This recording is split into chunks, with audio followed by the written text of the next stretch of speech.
2 gange Frederik, altså deres far og deres søn, og nu sprang jeg lidt i det, men jeg husker, de har fortalt, at deres far havde sagt til dem, at man skulle gøre sådan, man skulle favne, altså man skulle vise, at man holdt af andre mennesker.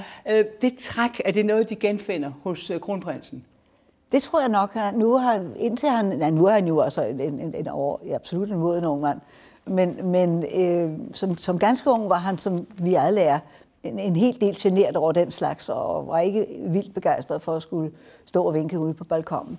Og det var, jeg kan selv se på fotografierne, da jeg blev 18, og man kan se, at min far, for han gjorde nemlig sådan her, når han tog imod. Han sagde, du skal tage imod hyldesten, du skal tage imod, når folk... Og jeg gjorde sådan lidt forsigtigt, men jeg har med tiden fundet ud af, at det kan man godt, og det føles ikke teatralsk. Forhåbentlig.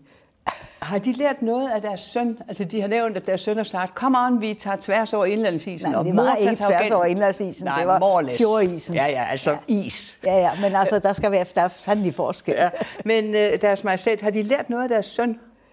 Det kan godt være. Han har i hvert fald, altså for eksempel, sådan noget som den tur, han lavede for mig i de sidste forår, og en gang tidligere også, med hundeslæde i Nordøstgrønland.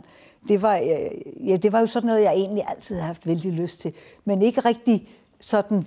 Hvis ikke han havde sagt, mor, det må du prøve, det skal du prøve, så tror jeg, så var det aldrig sket, fordi jeg ville have været lidt generet ved at prøve på at få sådan noget arrangeret selv.